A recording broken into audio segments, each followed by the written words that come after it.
Today I show you how to say more with one note than most guitar players say with thousands of notes. You see, it's not so much about what notes to play, it's about how you play them that helps you play guitar with feeling.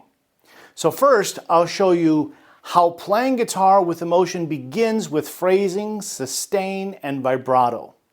I'll demonstrate this for you and make it easy to learn and use so you can create your own guitar solos that just drip with feeling even if you're only playing one note. And second, I'll show you how to use rhythm to your advantage to create more feeling with any single note of a guitar solo. Third, I'll show you how to use the special drop bend guitar technique. This works every time to add tons of emotion to any guitar note in any guitar solo. And fourth, I'll teach you how to use sustain and vibrato to extend the feeling of a guitar phrase. Fifth, you learn how to string together single note phrases to create some really cool guitar solos that are easy to play but have tons of feeling. So this ultimate guide to one-note guitar phrasing solos will immediately help you to create your own cool guitar solos very easily and very quickly. Hi, I'm Tom Hess. When I started playing guitar, all I wanted to do was play fast. Later, I realized that I wanted to play music that dripped with emotion because that's what I liked to listen to the most. Problem was, I had no idea how to play guitar with feeling. I assumed that I must not have found the right notes to play yet in a song to create that soulful solo sound. Finally, everything began to change once I learned to refine my vibrato, my sustain, and my overall phrasing. Now, I've taught many of my online guitar students to learn and master the art of playing with intense emotions, and today I want to help you to get started to do the same. So let's begin. Here's example number 1.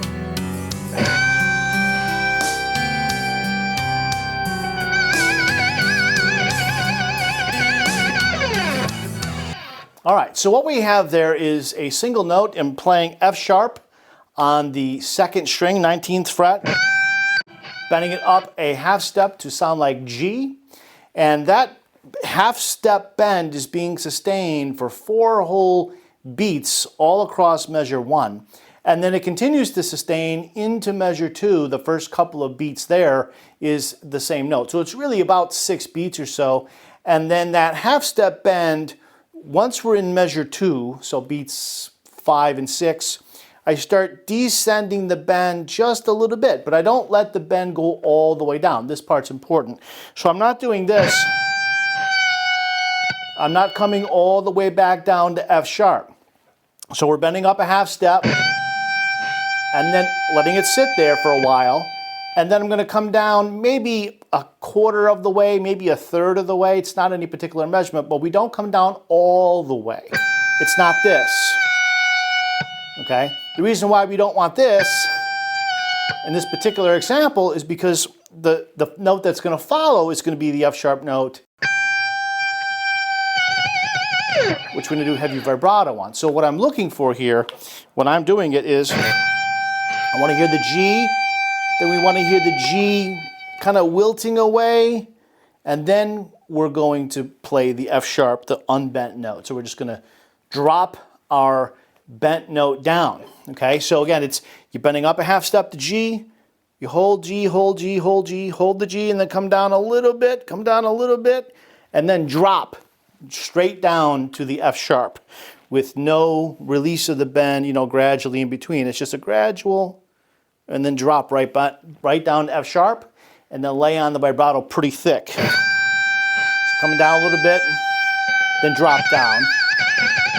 And that dropping down is useful because it helps to set the string in motion again. If you don't do that, if you just do this, and then from here you try to do vibrato, there's not a lot left to keep the string sustaining, okay? So if you do this, come down a little bit and then drop, that dropping sets the string to resonate again a little bit. It gives it a little bit more life to work with for the sustain, for the vibrato.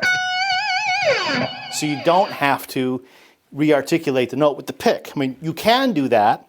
Of course, you could do this if you wanted to and hit the note, but if you want it to sound more legato, smoother, then don't pick the note again and just do it legato without picking. Just a little bit smoother sound. All right, before we get into the next example, I know that some of you are going to be wondering, how do I do the vibrato the way that I do? So I've got a video here on YouTube that you can check out.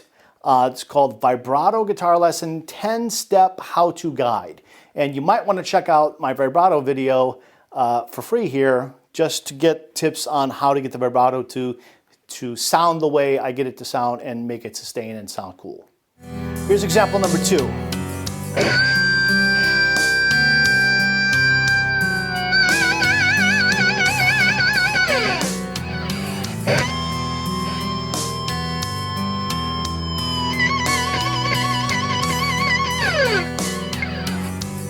All right, so there what you hear is basically just 2 notes.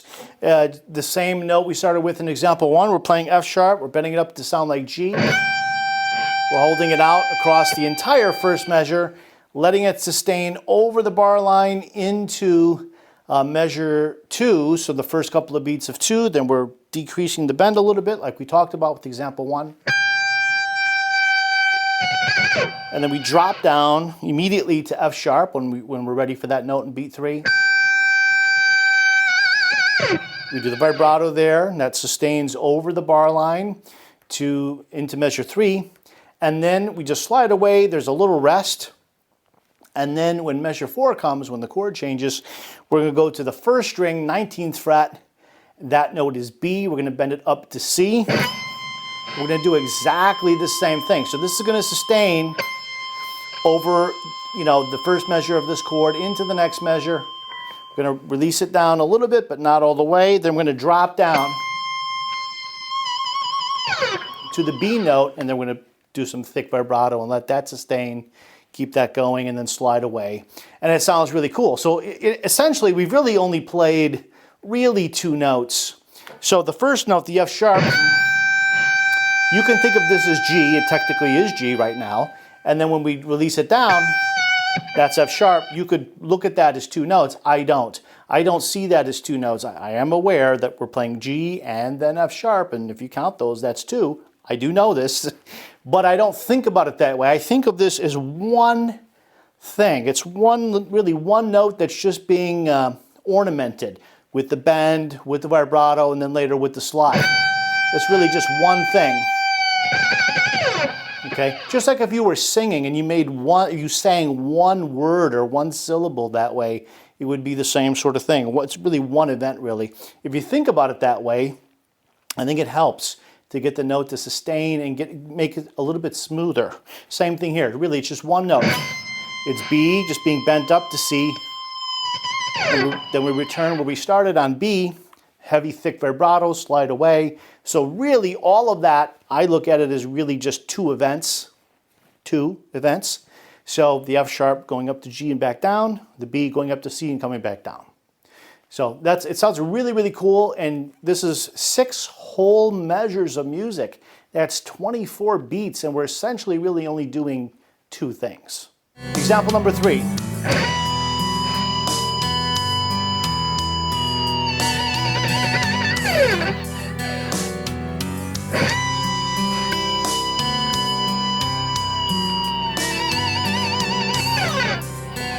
All right, so what we have there, it's similar to the first 2 examples, but there's a key difference. And that difference not only is the fact that we're playing different notes, but the bend is a full step instead of a half step. What's the big deal about that? Well, the big deal here is that the more you bend the string up, the more that kills sustain. So if I would do a 2-step bend, I can do that, but the note's not going to sustain on its own very long. So half-step bends, it's much easier to get the note to sustain. Full-step bends, it's harder to get the notes to sustain because you're stretching the string and you're causing it to vibrate under greater tension, which tends to dissipate the vibrations of the string. So it can be done, but it takes practice to be able to do full step or greater than full step bends to sustain quite that long. So what we're doing here is we're playing A, and we're bending it up to sound like B. Right, that's a full step, right? And then the same principles that we talked about earlier apply. So we're going to bend up, we're going to sustain it, the full step bend. Then when we get into the next measure, we're going to start to come down a bit, but not all the way down. And then we're going to drop, do the bend drop all the way down to the 17th fret A. And if you can, try it without picking the note. So the note comes down, and then do the vibrato without hitting it. I think if you do that, it'll sound a little cooler. If you like the sound better of picking the note, then go ahead and do that. But try it without picking. I mean, you can pick the first note, but then try to do it without picking anything else after that. Okay?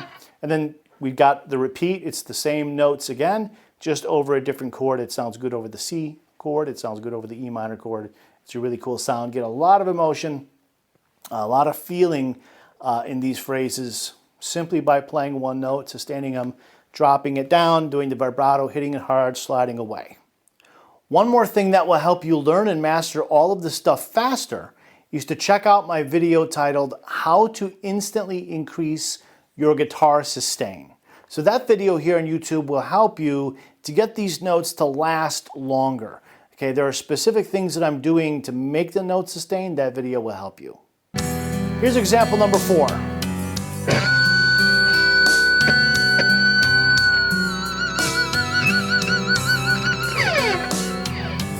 All right, so what we have here is the 24th fret. We're bending up a full step, so we're bending E to sound like F sharp. As I mentioned earlier, when you're bending up a full step, it's harder to get the notes to sustain for a long period of time because the string is under so much stress. And when you're up really high up on the guitar neck, like the 24th fret, and then you bend that, the string is really under a lot of tension.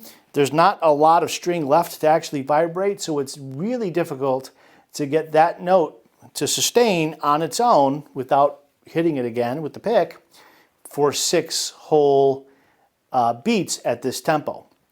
So here what I did was I actually re-articulated the notes. You may have caught that. So when I bend the string up, that's 3 beats, and then I play on beat 4, and then on beat 1 of the next measure, and then drop it down.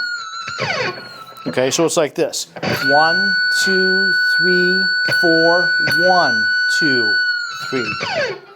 Okay, so that's what's happening. I'm picking on beat 1, picking on beat 4, then picking on beat 1 of the next measure, then dropping the string down a little bit, then picking on on beat 3, drop the string down at the same time, do the vibrato, and that's how you get that cool sound. It's very dramatic. It's a lot of emotion and a lot of feeling when you do that. And then you just hold out the note, give it as much vibrato as you want for as long as you want, then slide away. It sounds great. Example number 5 is a little bit different. Check this one out.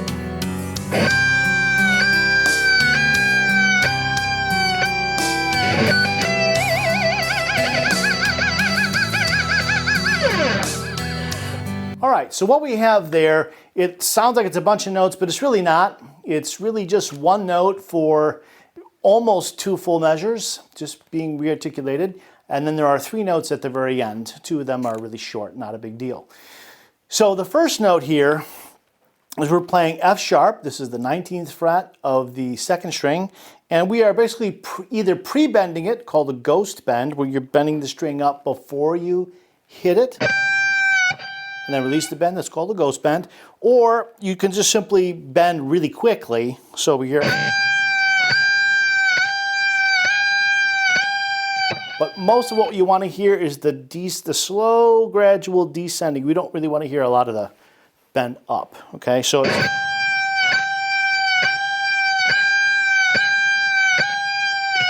all of that stuff.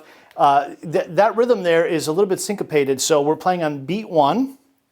Then we're playing on the and of 2, and then we're playing on beat 4, then we're playing in the next measure on the and of 1, and then we play on beat 3. Okay, so that's what's happening there. So each of these bends is lasting 1.5 beats or a dotted quarter note. Okay, and then at the end, we've just got these two notes, F sharp and G. That's 19 and 20. Okay, just played that once. And then we've got the E note on the G string. This is fret number 21. And we're just doing really aggressive vibrato there. Okay, you just hold it for as long as you want and then slide away when you're done. So it's a really cool sound. It has a lot of feeling. There's a lot of emotion here out of very, very, very few notes, really.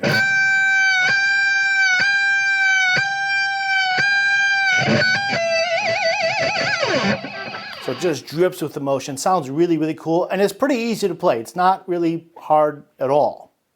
Now let's talk about how do you practice these ideas so you can play guitar with more emotion, so that you can say more with one note than most people do with lots and lots of notes.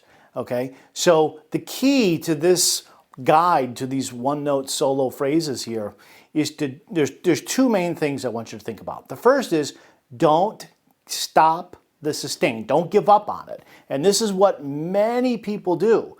As soon as they play a note and the string is about to die and there's no more sustain, people just tend to give up on it. They either go play something else or they re-articulate the note with the pick. Now there's nothing wrong with either of those two things, but if you always move on to the next note or hit the string again a whole bunch of times to keep it sustaining, you never really get the practice of playing a note, holding it, and doing everything you can to get it to sustain. So, and when I teach tons and tons of students, and that's the main thing, whenever I talk about sustain and teaching students how to sustain their notes, they just give up, okay? And until I train them, when they come to me, they just give up. They don't even really try. They're just like, yep, my guitar sustains that much, and then that's it, they're done. Well, no, that's not how long your guitar sustains. The guitar can sustain much longer, and I've given you some ideas in that other video I referenced about increasing your sustain earlier on YouTube, and you can check that out. But the point is, don't give up the sustain. Don't give up, okay? Don't give up on the note. Let it breathe there, okay? And if it dies, it dies. But it's better for that to happen while practicing than to just move off it. And the second thing is don't give up on the vibrato. And what a lot of people do is they will play a note, maybe here, and they'll do vibrato until the string kind of dies, and they give up on it. My advice is don't give up. Hold that string. Make it last as long as you want it to last. And even if the string kind of dies or comes close to dying, keep it going. No, I'm not suggesting that you have to always play this way when you're playing your guitar for real, but for practicing purpose. For the purpose of practicing, don't give up on the sustain. Don't give up on the vibrato. Keep it going. And the more you do that, the better you'll get at keeping notes alive, keeping the vibrato alive, and adding much more emotion with much less material. If you like this video, subscribe to this YouTube channel. Click on that notification bell so that YouTube tells you when I publish a new video. And hit that like button. And let me know by leaving a comment below what other kinds of topics you'd like me to make new videos on for you. I made today's video based on a comment someone left on an older video. He asked for a video on getting more emotion out of one or two notes, and that's where this video idea came from. Hey, let me ask you something. Doesn't it drive you crazy when your guitar playing sounds good on one day, but sounds bad the next day? It's super frustrating when you can't rely on your guitar skills to be at your best all of the time. And it gets worse when other people watch you play, or when you want to record your playing, or when you're jamming with friends or whatever. It's always in those important moments that it seems like the playing is not reliable or consistent when we want it to be our best. And I want to help you solve this problem once and for all. There are some little known but proven effective guitar practice strategies that you can use to close the gap between how well you play on your best days and how poorly you play on your worst days, so that you can finally play your best when it really matters most. If you want to learn how to play everything you know on guitar perfectly, consistently, and reliable like a machine, I'll show you how step by step in my new free e-guide titled The Guide to Playing Guitar Accurately, Consistently, and Reliably, even on your worst days. So download the free guide right now. It's totally free. It's easy to read. It won't take you long, and the ideas are really effective and it's easy to use.